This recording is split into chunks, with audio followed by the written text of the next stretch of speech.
7টি বড়ই পাতা নেবেন, কুল পাতা তাজা সবুজ, আর তারপরে সেই 7টি পাতাকে পিষবেন সুন্দর করে পাথরে, পাটায় অথবা যে কোনো এতে, আর তারপরে একটা পাত্রে নেবেন আর সেই পাত্রে পানি ঢালবেন, এতটা পানি ঢালবেন যেই পানিতে গোসল ওযু করা যেতে পারে।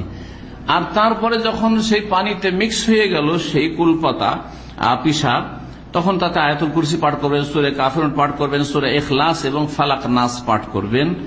আর যেই জাদু সম্পর্কে আয়াতগুলি সূরা আরাফে রয়েছে, সূরা ইউনূসে রয়েছে, সূরা শুআরায় রয়েছে, সূরা তাহা রয়েছে, এই সূরাগুলিতে বেশ কিছু সেহর সম্পর্কে, জাদু সম্পর্কে আয়াত রয়েছে, এগুলি পাঠ করতে হবে। এগুলি পড়ার পরে ওতে ফুঁক দেবেন। আর ফুঁক দেওয়ার পরে কি করতে হবে, কিছুটা পান করে নেবে, কিছুটা অংশ এশরাব বাদু পান করে নেবে, পান করলো ভিতরে গেল। ওয়াক্তাসিল ফিল বাকি, আর বাকিটা দিয়ে ওযু গোসল করে গোসল করে নেবেন। ইনশাআল্লাহ তাআলা জাদুর প্রতিক্রিয়া দূর হয়ে যাবে। একবারে যদি না হয় তো বারবার এই চিকিৎসা নেওয়া যেতে পারে বা করা যেতে পারে।